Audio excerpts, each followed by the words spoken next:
Our sword friends, so I know it's been a while that we haven't released a budget longsword. In Swordier, our main purpose is want to give you the best quality with the best price you can afford, and you can use it, experience it, and also to have fun with it.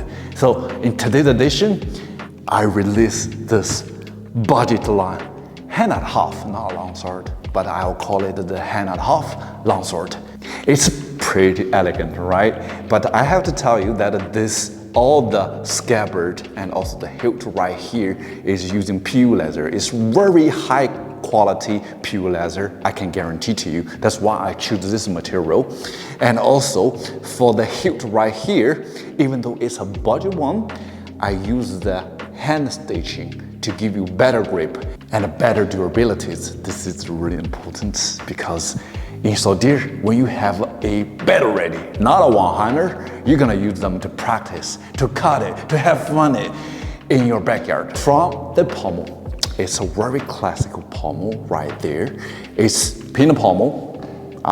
Keep saying that it's not a one-hander for sure.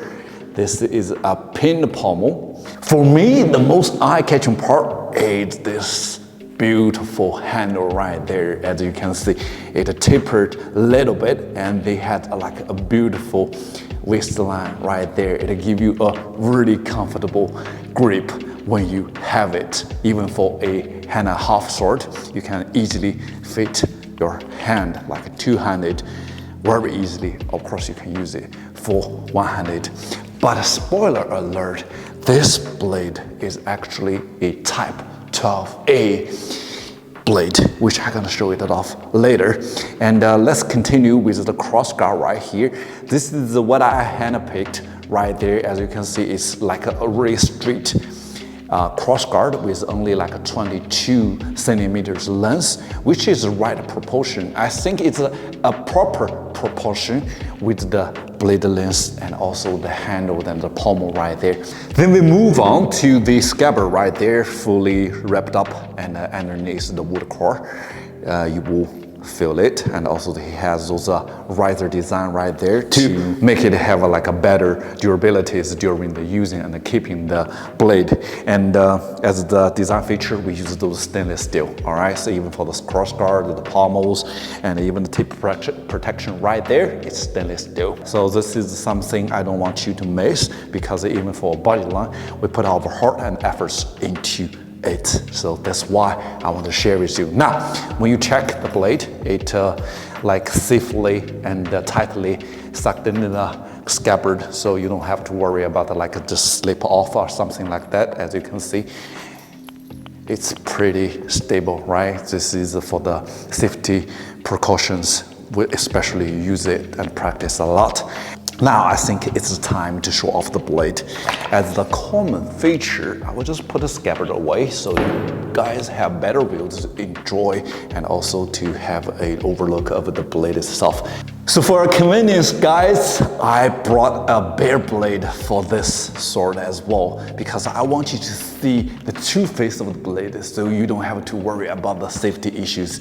Because in all of the previous videos, you guys have been asking me about like the rounded corner, like worry about if it's like a rattle tail of the tongue of the blade. Now I show the true face of it. Now you can take a look, right? So spring steel and also rounded corner right there. As you can see, to enhance the durability and to just make sure it won't break down during those light or heavy cutting usings. And you can see, check the size of the tongue, really stable right there. This part is for the pin pommel to lock it stably right there. We use the spring steel, right? This is really a common design features in Swordier medieval sword lines. And as you can see, it's well sharpened, which I'm gonna test it for sure for you. And it has like a 2/3 of the fuller to cover up the whole blade. This is like a really important feature which you will find on those Type 12A replica to decrease the weight, and also it gives it like a really beautiful look at it. Now, speaking of the specification of the blade, the length of the blade is 86 centimeter, which added, if you combine with the handle here, which make it just 110 centimeters for the whole length of the blade without scabbard. And the base right here, the width is 4.5 centimeters, right? So really slim and also really right proportion in my own opinion. And also the blade is also distal tapered, right? Even for a budget one, we also do the distal taper because we want to give you a really comfortable cutting experiences and also thrusting experiences to make it maneuverable. Based from here, the thickness is 6.8 millimeters, all the way to the tip near right here, all right? So I want you to, it's 3.5 millimeters. I have to mention the point of balance for this hand-and-a-half sword, which is 11 centimeters. I know this is a comfortable zone, right? Especially for a long sword with 11 centimeters. I find that most people are into it and find it really comfortable.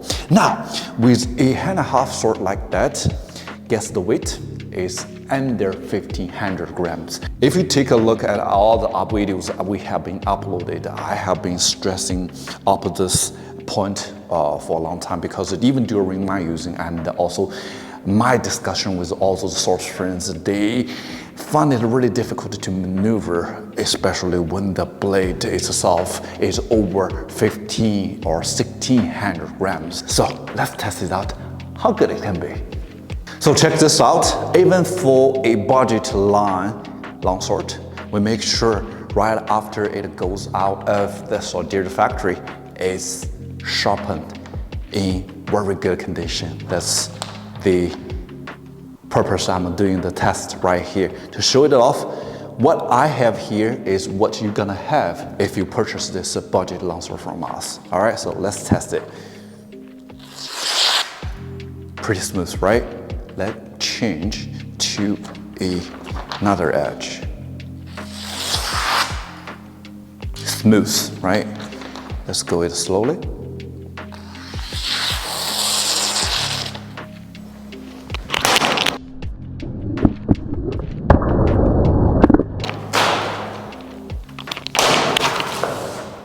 Almost right there.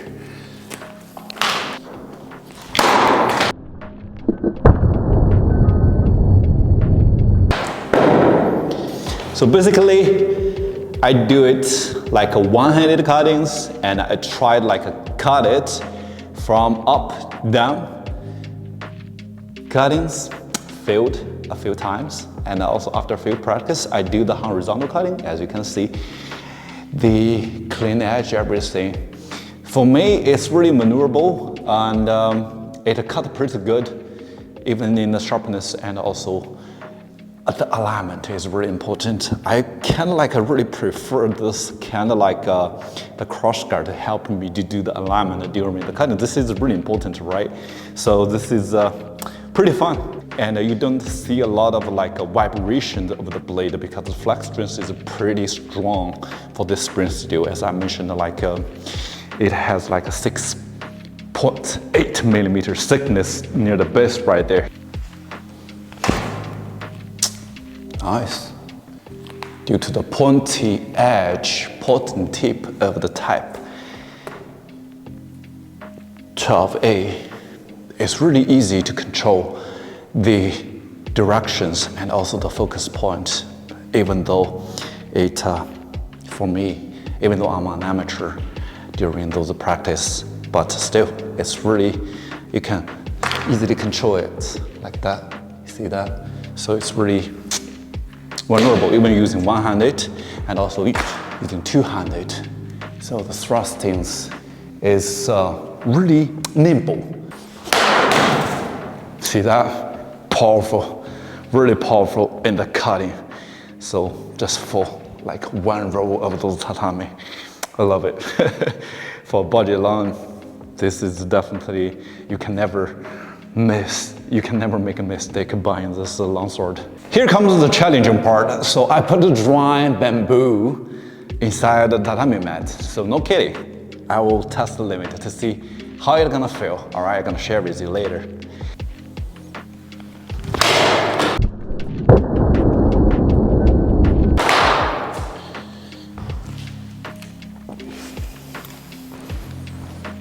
Dry bamboo, right? Backhanded cutting.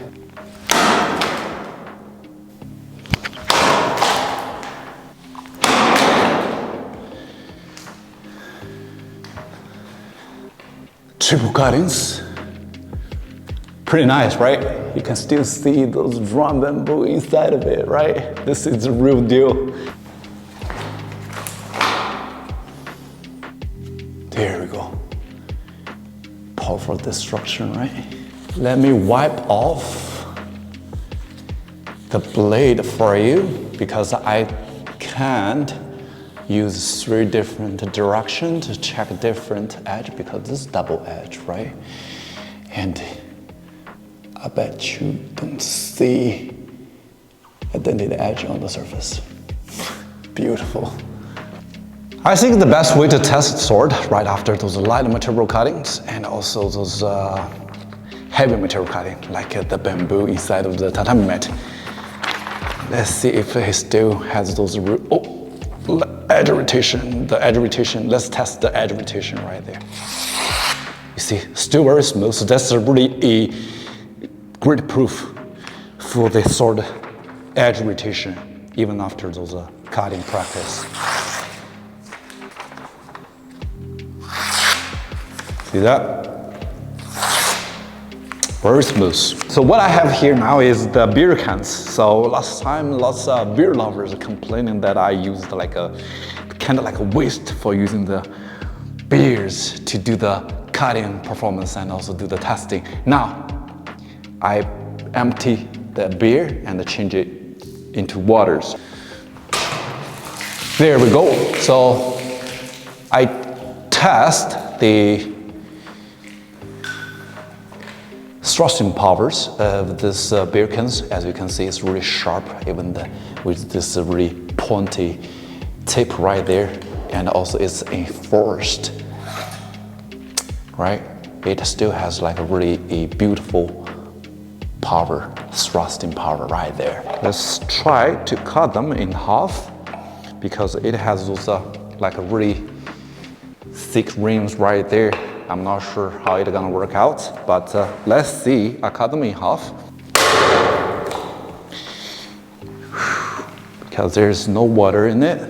As you can see, I didn't use a lot of force right there, and still you don't see any scratch on the blade itself. It's kind of like a squeeze. This is a perfect way to check the edge rotation. Now I'm using my hand to wipe it off. No chipping on the blade.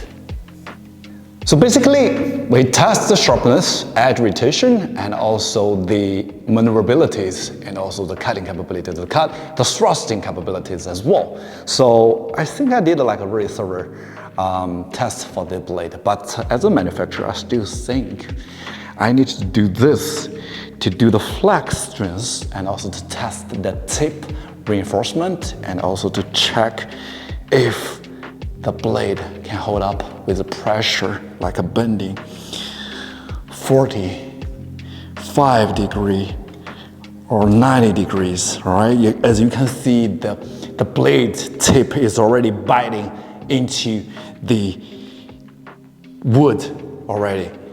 See? I know it's kind of like a really abusive testing right there, but still,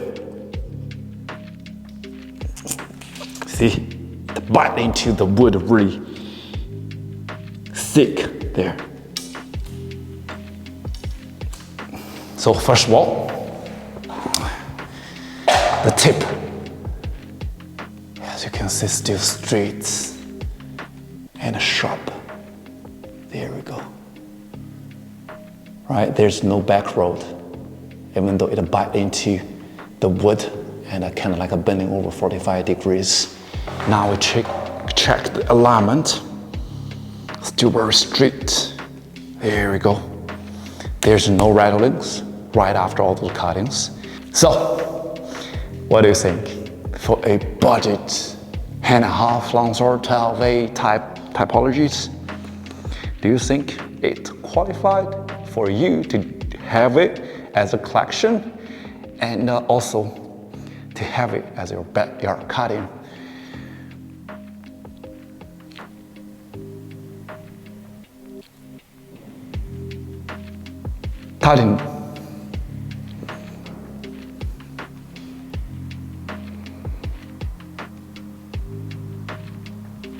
Cutting toys. All right, so I think this is designed definitely for those adults who love those practice, those historical European martial arts, and also you can have it. You don't worry about like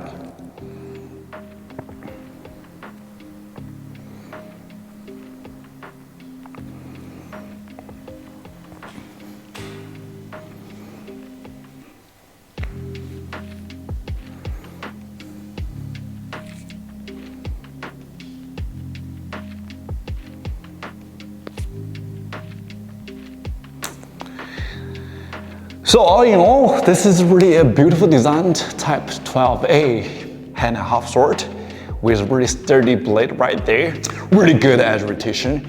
It can handle light and also those heavy materials very easily. So this is definitely a perfect choice for you to do those backyard cutting and practice all those historical martial arts for sure.